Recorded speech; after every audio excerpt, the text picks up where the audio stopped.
In many quarters, there is a desperate need in America today, in America this week, for a healthy dose of religious humility. There are too many people getting too much face time on television who claim exalted status for Christianity and who are demeaning other faith traditions, particularly that of Islam. And my friends, this has got to stop. The trigger for this latest wave of intolerance is media coverage, many of you have seen it, about a plan to build a Muslim community center 2 blocks from Ground Zero. The center will have a mosque, an auditorium, and a pool. It is modeled after YMCAs and Jewish community centers all across the country. For all I know, it's got locker rooms and childcare.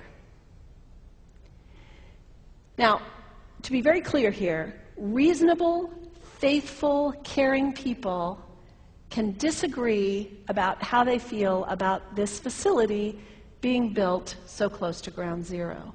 But that does not justify the wave of fear and suspicion that has washed over this country over the last 10 days.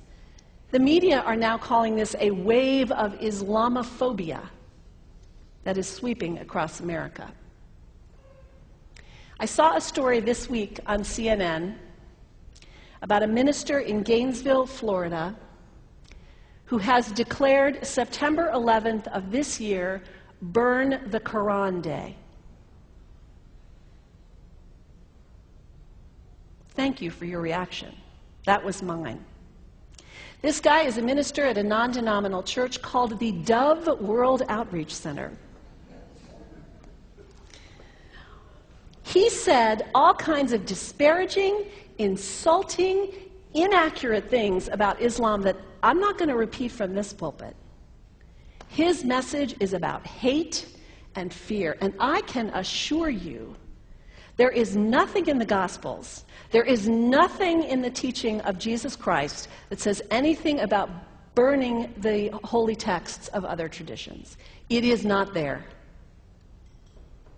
The proposed burning of the Quran is obscene.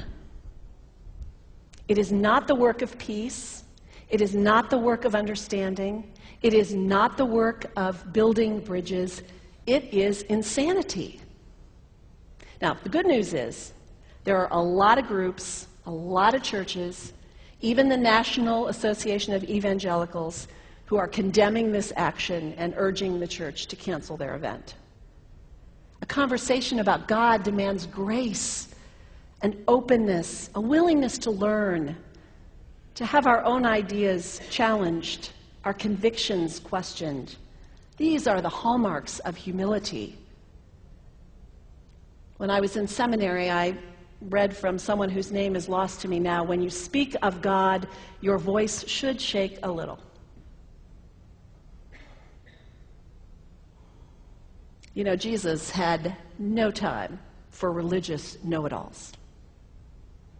He saved some of his harshest criticism for church leaders, for the Pharisees, the religious leaders who were so certain about who was out and who was in, who was holy and unholy, clean and unclean. Jesus was forever taking all this religious certainty and turning it on its head. And we can only imagine what Jesus would have said about Pastor Terry Jones and his Burn the Quran campaign. I think he would say, this has got to stop. Followers of Islam believe that the Quran is a collection of revelations received by the Prophet Muhammad from God about 1400 years ago. They believe that Muhammad was the last of a series of prophets and teachers and messengers that included Adam, Moses, Jesus, Abraham, all names revered by us as well. The word Islam means peaceful surrender to the will of God. The Quran was written at a time when the Muslim people were being driven from their homes, persecuted, and killed. The Old Testament was written at a time when Jewish people were being driven from their homes, persecuted, and killed. And religious scholars will tell you that most holy scriptures have stories of war and violence in them. Throughout history, most faiths have used these texts to justify violence. And if there's anyone in this room at this moment who's thinking that I've got it wrong, after church today, pull out your Bible and look up Psalm 137. And you'll see that our own text has passages that can make us uncomfortable. But also, like the Bible, the predominant message of the Quran is of peace and care and loving God, justice, care for the neighbor, care for the stranger. In the Bible, we have thou shalt not kill. In the Quran, we have whoever kills another, surely he is killing all of humanity. And whoever saves the life of another, surely he saves the lives of all humanity. These are words of peace, words of faith, words that could save the world if we would take them to heart. The second thing you can do, the next time someone sends you one of those emails demonizing Islam, delete it. Don't forward it. Don't participate in the stereotyping. Don't give in to your fear. It's okay to be a little afraid. We all have those emotions. Just don't give in to it. Don't sign on for it. Don't focus on this tiny group of extremists who commit acts of violence. Focus on the hundreds of millions of Muslim people in the world who are people of faith, whose priorities and concerns and families are not so different from your own. And third, when you think of Muslim people, think of individuals. Think of the professor at Ohio State. Think of the engineer at Honda. Think of the teacher at the elementary school down the street.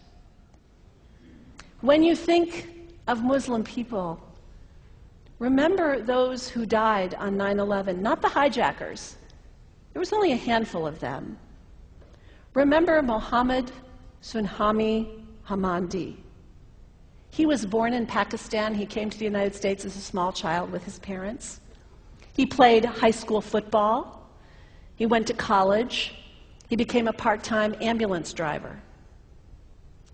He died, this Muslim young man, on 9/11, trying to rescue people and save lives. When you think of Muslim people, remember Mohammed Salahuddin Cloudhurry. He was a waiter at Windows on the World, which was at the top of the World Trade Center. He died that day.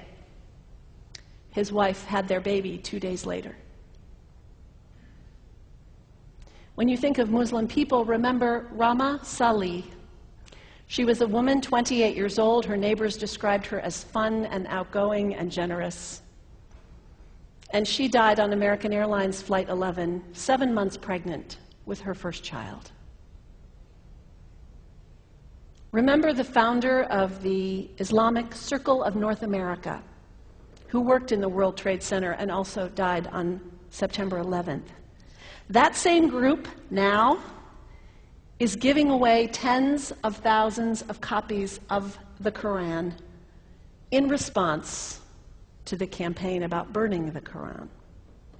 In the language of their own tradition, they are spreading words of faith and peace and hope. One of the ladies at the 8:30 service this morning said to me after, maybe we should declare September 11th, buy a Quran and read some of it. It is for us to share our message of love and hope and peace, but let us do it with grace and respect, and above all, humility.